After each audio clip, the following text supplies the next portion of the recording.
Anupama serial के ऐसे ही daily update सबसे पहले देखने के लिए हमारे चैनल सीरियल अड्डा को सब्सक्राइब करें। दोस्तों, आपके प्यार और सपोर्ट से हमारा चैनल अपने अगले बड़े मुकाम से बस कुछ ही कदम दूर है। आप सभी का दिल से धन्यवाद और इसी तरह हमारा साथ बनाए रखें ताकि हम आपके लिए हर दिन सबसे पहले और सबसे सटीक अपडेट लाते रहें। आज के एपिसोड की शुरुआत बेहद तनावपूर्ण माहौल से होती है। अनुपमा गुस्से में दिवाकर पर हमला कर देती है और उस पर चीखने चिल्लाने लगती है। उसकी आवाज सुनकर पूरा परिवार वहां इकट्ठा हो जाता है। किसी को समझ नहीं आ रहा कि अचानक अनुपमा इतना भड़क क्यों गई है। तभी पाखी दौड़ते हुए आती है और सबके सामने अनुपमा को जोर से धक्का दे देती है। गुस्से और जिद से भरी आवाज में वह कहती है कि दिवाकर को हाथ मत लगाइए, क्योंकि वही मेरा होने वाला पति है और आपका होने वाला दामाद। पाखी की यह बात सुनकर पूरा परिवार सन्न रह जाता है। किसी को यकीन नहीं होता कि पाखी इतना बड़ा फैसला इतनी आसानी से कैसे सुना सकती है। अनुपमा हैरानी और गुस्से के मिलेजुले भाव से पाखी को देखती है और कहती है कि यह आदमी दुश्मन बनने के लायक भी नहीं है। लेकिन पाखी साफ और सख्त लहजे में जवाब देती है कि दिवाकर ही उसका पति बनेगा और इस फैसले से वह पीछे नहीं हटने वाली। लीला जब सवाल करती है कि आखिर यह सब हुआ कैसे, तब पाखी बताती है कि वे दोनों कॉलेज में साथ पढ़ते थे। हाल ही में कॉलेज रियूनियन में उनकी मुलाकात हुई, जहां पुराने दिनों की बातें करते करते उन्हें एहसास हुआ कि वे एक दूसरे के लिए ही बने हैं। इसी एहसास के बाद उन्होंने शादी करने का फैसला कर लिया। यह सुनकर अनुपमा और ज्यादा चौंक जाती है। पाखी आगे बताती है कि दिवाकर उसे कॉलेज के दिनों से पसंद करता था। इसी वजह से उसने आज तक शादी नहीं की और अब वह खुद भी अकेले नहीं रहना चाहती। अनुपमा पाखी को चुप रहने के लिए कहती है और सवाल करती है कि क्या उसे सच में पता है कि दिवाकर किस तरह का इंसान है। तभी राही वहां आती है और बिना किसी डर के कहती है कि दिवाकर एक नंबर का साइको है। राही सबके सामने दिवाकर की सच्चाई खोलकर रख देती है और बताती है कि उसने उसके साथ क्या क्या किया है। अनुपमा पाखी से कहती है कि यह आदमी सिर्फ उसका फायदा उठाने की कोशिश कर रहा है। दिवाकर अपनी सफाई में कहता है कि सबने सिर्फ राही की एक तरफा कहानी सुनी है और इसमें पूरी गलती सिर्फ उसकी नहीं है।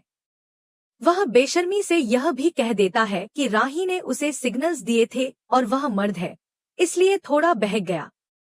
यह सुनते ही राही अपना आपा खो देती है और दिवाकर को जोरदार थप्पड़ मार देती है। उसके तुरंत बाद अनुपमा भी गुस्से में आकर दिवाकर को थप्पड़ जड़ देती है। माहौल और ज्यादा बिगड़ जाता है। पाखी दौड़कर दिवाकर को संभालती है और राही को धक्का दे देती है। अनुपमा गुस्से में कहती है कि ऐसे घटिया बहाने बनाने वालों को जूतों से मारने का मन करता है। वह साफ शब्दों में कहती है कि सच्चा मर्द वही होता है जो खुद पर संयम रखे और मर्यादा पार न करे। जो बहक जाए वह इंसान नहीं बल्कि जानवर है, और दिवाकर तो जानवर से भी बदतर है। प्रेम भी अपनी बात रखता है और कहता है कि अगर राही खुद उससे यह सब कहती तब भी शायद उसे यकीन करना मुश्किल होता। अनुपमा फिर से पाखी को समझाने की कोशिश करती है और कहती है कि अब तो सच सामने है, इसे समझ जाओ। लेकिन पाखी जिद पर अड़ी रहती है। वह कहती है कि दिवाकर ने यह सारी बातें पहले ही उसे बता दी थी और घरवाले उसके बारे में क्या सोचते हैं, इससे उसे कोई फर्क नहीं पड़ता। उसे सबसे ज्यादा भरोसा सिर्फ दिवाकर पर है। यह सुनकर अनुपमा पूरी तरह टूट जाती है। लीला ताना मारते हुए कहती है कि घर में जवान बेटी कुंवारी बैठी है और यह माँ सास बनने की जगह दुल्हन बनने के सपने देख रही है। पाखी लीला पर गुस्सा करने लगती है, लेकिन अनुपमा उसे डांटकर चुप करा देती है। राही फिर पाखी से विनती करती है कि वह दिवाकर पर भरोसा न करे, क्योंकि वह बहुत खतरनाक इंसान है। प्रेम भी कहता है कि जो आदमी गुरु और शिष्य जैसे पवित्र रिश्ते की इज्जत नहीं कर पाया, वह पति पत्नी के रिश्ते की इज्जत क्या ही करेगा।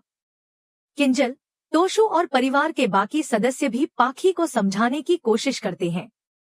राही पाखी के करीब जाती है ताकि उसे शांत कर सके, लेकिन पाखी गुस्से में उसे फिर से धक्का दे देती है। अनुपमा का गुस्सा फूट पड़ता है। पाखी चिल्लाकर कहती है कि उसकी जिंदगी में दखल देने वाली अनुपमा कौन होती है। इस पर अनुपमा भावुक होकर कहती है कि वह उसकी माँ है। वह बताती है कि वही उसकी पहली आवाज, पहला स्कूल, पहली सहेली, पहली सजा और पहला सबक है। अनुपमा टूटे हुए दिल से कहती है कि वह माँ है जिसने हर गलती से पहले उसे रोका, उसके लिए खुद को आग में झोंक दिया, जिसने बोलना तो सिखा दिया लेकिन शायद सही तरीके से बोलना नहीं सिखा पाई, जिसने संस्कार दिए लेकिन उन्हें निभाना नहीं सिखा पाई, जिसने समृद्धि दी लेकिन सद्बुद्धि नहीं दे पाई, जिसने सब कुछ दिया फिर भी आज उसे लगता है कि वह कुछ भी नहीं दे पाई। अनुपमा रोते हुए पाखी से ऐसा न करने की विनती करती है, लेकिन पाखी बेरुखी से उसे हटाकर कहती है कि उसे उसके ज्ञान की जरूरत नहीं है। वह आरोप लगाती है कि घरवालों ने उसका गुस्सा तो हमेशा देखा लेकिन उसका दर्द कभी नहीं समझा। उसे भी अकेलापन महसूस होता है। हर बार यह जरूरी नहीं कि अनुपमा ही सही हो और वह गलत। पाखी भावुक होकर कहती है कि वह आज तक सिर्फ ईशानी के लिए जीती रही है, अब वह खुद के लिए जीना चाहती है। क्या यह गलत है? दिवाकर को एक ही दिन में उसका अकेलापन दिख गया जो सालों में किसी और को नजर नहीं आया। पाखी दिवाकर का बचाव करते हुए कहती है कि अगर वह गलत होता तो खुद राही के बारे में उसे सब कुछ क्यों बताता। जब उसे इससे कोई समस्या नहीं है तो बाकी सबको क्यों है। अनुपमा आखिरी कोशिश करते हुए कहती है कि पाखी गलत नहीं है लेकिन दिवाकर जरूर गलत है। वह उसे याद दिलाती है कि राही के शादीशुदा होने के बावजूद दिवाकर उसके पीछे मुंबई तक पहुंच गया था, उसके साथ बदतमीजी की और फिर अगले ही दिन उसके मन में पाखी के लिए प्यार कैसे जाग गया। यही सवाल पूरे परिवार को अंदर तक झकझोर देता है। दिवाकर की सच्चाई सामने आने के बाद भी पाखी के फैसले में कोई मजबूती नहीं दिखती, बल्कि उसका व्यवहार सबको और ज्यादा डरा देता है। राही साफ शब्दों में कहती है कि यह आदमी दिमागी तौर पर बीमार है और इसके साथ आगे बढ़ना किसी भी तरह से सही नहीं है। किंजल भी पाखी को समझाने की कोशिश करती है और कहती है कि जिंदगी का इतना बड़ा फैसला जल्दबाजी में नहीं लेना चाहिए। वह पाखी को याद दिलाती है कि शादी सिर्फ प्यार से नहीं, समझदारी और भरोसे से चलती है। तोशु भी अपनी बात रखता है और कहता है कि अगर तुम्हें शादी ही करनी है तो करो, लेकिन कम से कम लड़का तो अच्छा ढूंढ लो जो तुम्हें और पूरे परिवार को इज्जत दे सके। अनुपमा पूरी दृढ़ता के साथ कहती है कि अगर दिवाकर सच में सही इंसान होता तो आज घर में खड़े सभी लोग उसे खुशी खुशी स्वीकार कर लेते। लेकिन समस्या यही है कि यह आदमी सही नहीं है और उसकी नियत पर किसी को भरोसा नहीं है। पाखी पलटकर जवाब देती है कि आपकी शादी के वक्त भी किसी ने आपको स्वीकार नहीं किया था, लेकिन बाद में सब मान गए थे। इस पर अनुपमा और लीला दोनों एक साथ कहती हैं कि अनुज और दिवाकर की तुलना की ही नहीं जा सकती। अनुज का चरित्र, उसकी सोच और उसके संस्कार बिल्कुल अलग थे, जबकि दिवाकर के साथ हर कदम पर शक और डर जुड़ा हुआ है। अनुपमा पाखी को ईशानी की याद दिलाती है और कहती है कि इस उम्र में अगर दिल टूटता है तो इंसान खुद को संभाल नहीं पाता। वह पाखी से अनुरोध करती है कि एक बार अपनी बेटी के बारे में जरूर सोचो। यह बात पाखी के दिल को छूती है और वह कुछ पल के लिए चुप होकर सोचने लगती है। इसी बीच राही ईशानी से बात करती है और उससे कहती है कि वह खुद आकर पाखी को समझाए, क्योंकि शायद बेटी की बात मां पर ज्यादा असर करे। ईशानी पाखी के पास आती है और भावुक होकर कहती है कि वह खुद अपनी दुनिया में इतनी खोई रही कि कभी पाखी के अकेलेपन और उसकी भावनाओं को समझ ही नहीं पाई। वह कहती है कि आपकी खुशी में ही मेरी खुशी है।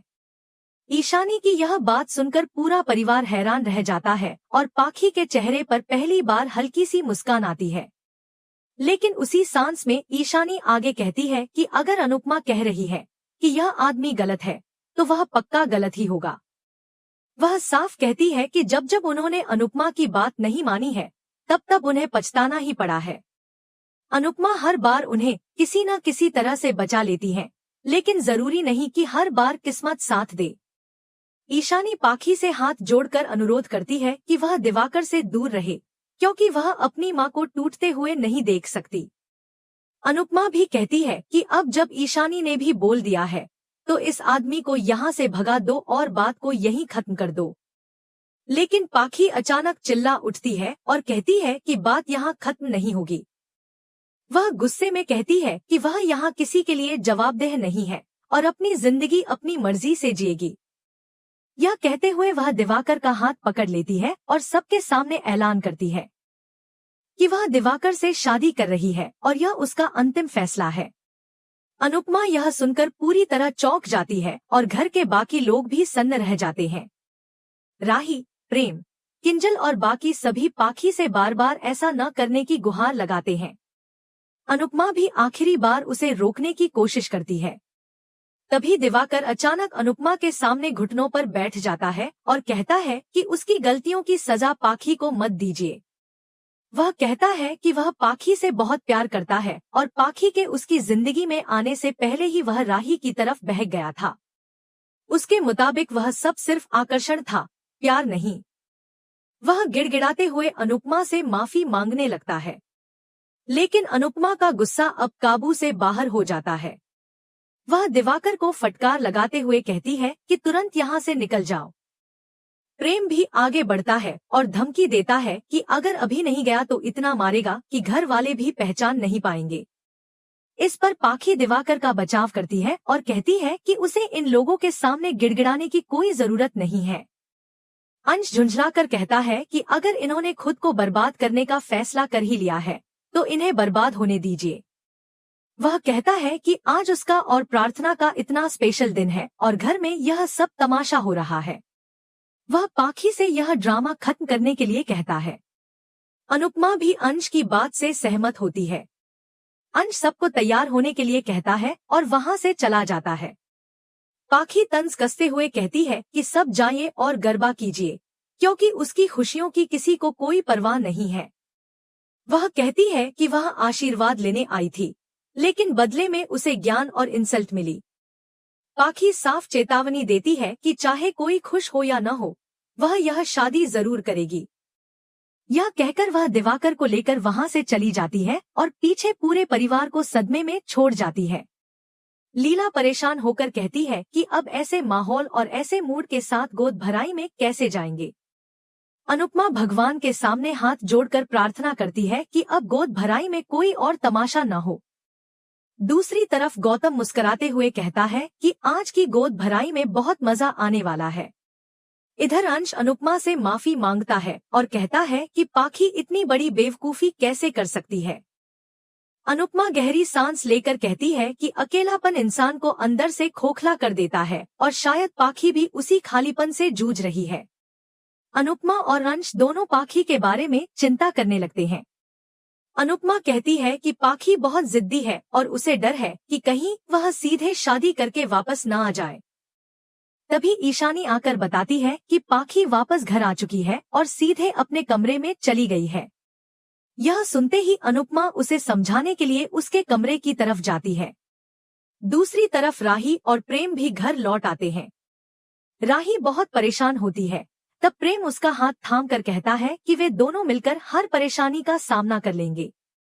इधर अनुपमा पाखी के कमरे में पहुंचती है और उससे फिर से प्यार से बात करने की कोशिश करती है, लेकिन पाखी उसे एक साड़ी दिखाती है और कहती है कि यह साड़ी दिवाकर ने उसे गिफ्ट की है, क्योंकि शादी का जोड़ा ससुराल वालों की तरफ से होता है।